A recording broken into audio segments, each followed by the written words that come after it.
All right, folks, Monday morning has landed, and we're officially kicking off what's set to be a massive week.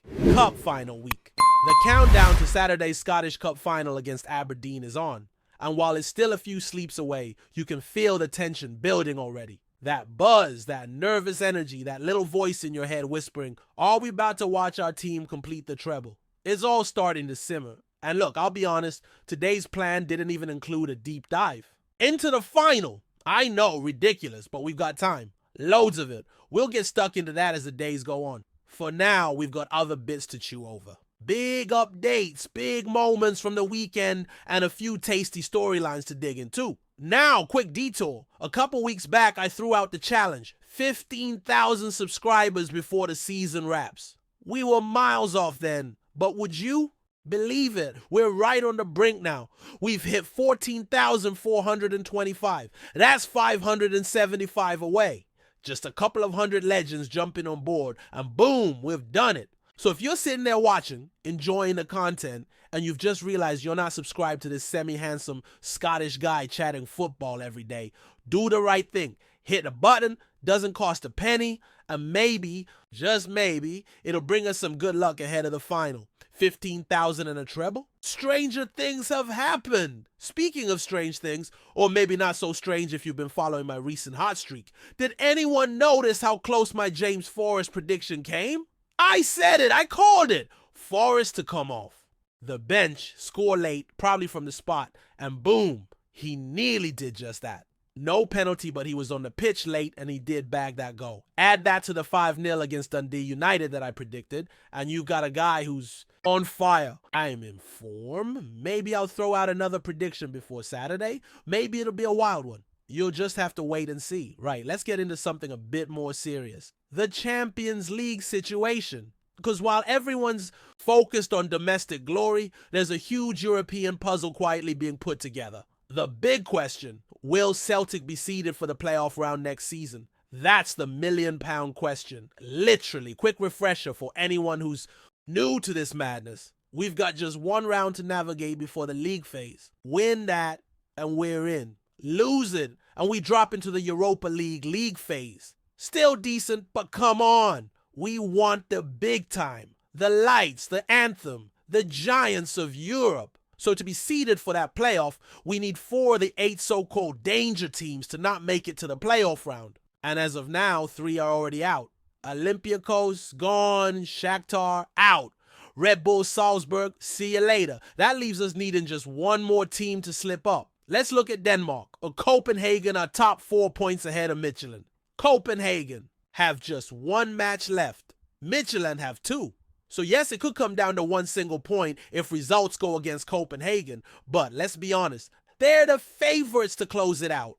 They're probably taking that league title. Not what we want. Over in Hungary, Ferencváros are walking it. Basically champions already. That's another blow, but Croatia. Oh, Croatia, you beautiful, unpredictable league. This is where the drama is. We don't want Dinamo Zagreb to win the league. That's the bottom line. And after their draw at the weekend, Rijeka had a golden chance to leap ahead, but blew it. Not only did they fail to win, they lost to Hajduk Split. Now Hajduk themselves are still in with a thin chance of the title, so what we've got here is a 3-way showdown heading into the final day. Here's the twist. Even though Zagreb are top right now, the Croatian league is decided on head-to-head records, not goal difference. And Rijeka?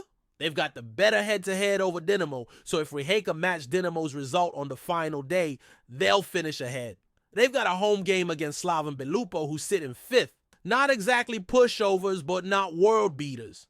Either you'd back Rijeka at home with everything on the line, if they do it. And I'm saying there's a real shot here. Celtic get that seeding, just like that. Now switching gears slightly. Let's talk about a name that keeps popping up every transfer window. Jeremy Frimpong. Yes, that Jeremy Frimpong. The one who tore down the wing for us made a big money move to Bayer Leverkusen and has since been linked with just about every club under the sun. For years it's been speculation, rumor, gossip, and more speculation. But now it's happening. It's real. Frimpong is set to join Liverpool. Yep, you heard right.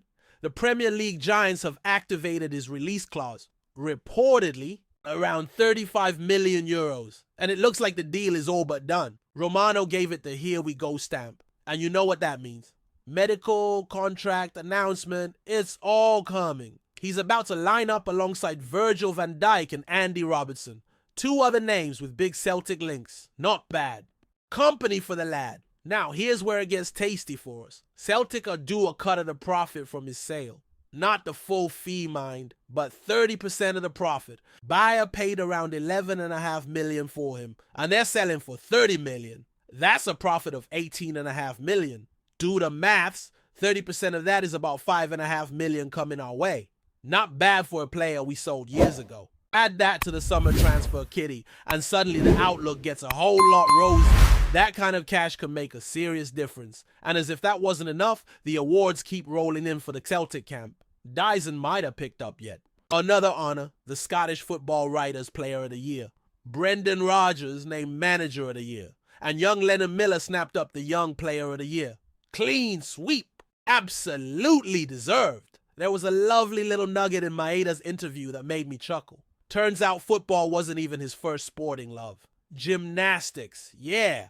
The man who sprints like a rocket and never stops running wanted to be a gymnast growing up. Said he realized he was just better at football, so stuck with it. Makes you wonder what kind of cartwheels he's got in the locker if we win the treble, eh?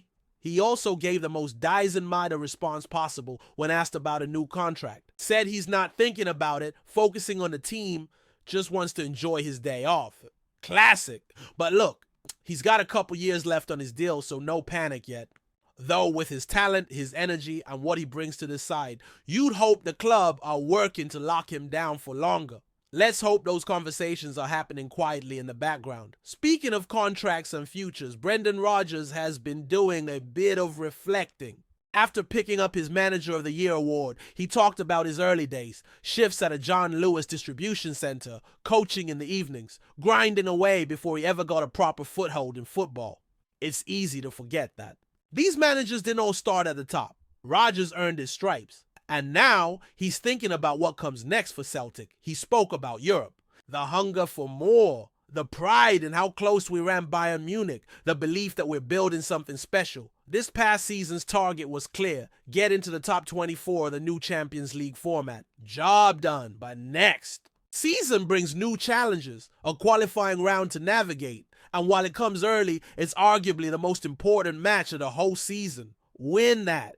And it opens up everything. Money, prestige, big nights, big teams, the whole nine.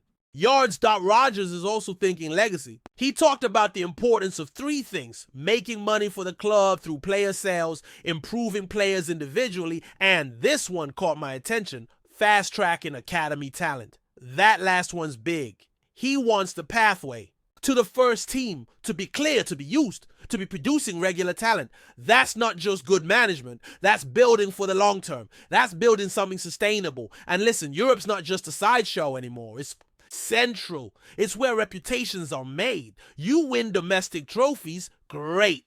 But what really turns heads is going toe-to-toe with the Giants. We did that this year. We made noise. Next year, the goal is to make even more. But first, that qualifying round. Win it, and everything else falls into place. Now, before I go, one little moment from the weekend that might have flown under the radar. Greg Taylor's Instagram post. A couple of nostalgic photos, a caption saying loved it, and a few emotional replies from teammates and his partner. Look, I don't want to read too much into social media, but let's be real. That sounds like a goodbye. Brendan Rodgers dodged the question when asked about Taylor's future, but these kinds of posts usually mean something. If he is leaving, he leaves with nothing but respect. He's been a soldier for this club. Time will tell. So yeah, loads happening, loads to talk about. Cup final on the horizon. European dreams taking shape. Transfers bubbling. The energy is unreal right now. And we're just getting started. Before we proceed, subscribe to our channel and enable notifications to receive all exclusive news about Celtic FC. Don't miss any details about your favorite team. It's extremely important for Celtic FC fans. Whispers are growing louder around Parkhead as speculation mounts over the future of Celtic manager Brendan Rodgers. The Northern Irishman, who returned to the hoops for a second spell with high hopes and high expectations, now finds himself under the spotlight once more, with rumors swirling that his time at the helm could soon be coming to an abrupt end. Rodgers, once hailed for his historic, invincible treble-winning campaign during his first stint in Glasgow, has struggled to rekindle that same spark this season, despite leading Celtic to the top of the Premiership table earlier on. Recent performances have been far from convincing, and murmurs of discontent among the faithful are no longer just confined to the stands. They've begun to echo through the corridors of Lennoxtown and Celtic Park alike. Insiders suggest the board are growing increasingly uneasy with both the team's inconsistent form and Rodgers' strained relationship with certain players. While official sources remain tight-lipped, a source close to the club hinted that the upcoming fixtures could prove decisive. It's not panic stations yet, but there's a sense that patience is wearing thin, they said. There's an expectation at Celtic to dominate, not just compete. Brendan knows that better than anyone. Fans are split. Some still back the manager, pointing to injuries and a lack of transfer backing as factors beyond his control. Others, however, argue that the football has lacked identity, drive, and the kind of attacking flair that defined his earlier reign. Rumour mill, as ever in Glasgow, turns fast and furious. Names are already being floated as potential replacements, though nothing concrete has emerged. Until then, Rodgers remains in charge. But for how much longer is anyone's guess. What is certain is this: in a city where football is everything, second chances rarely come with third lives. The pressure is mounting, and all eyes are now firmly fixed on Celtic's next move. Hello, fan! Don't forget to like and subscribe to the channel, as it means a lot to Celtic FC. Also, share your opinion about the news in the comments below. See you in the next video.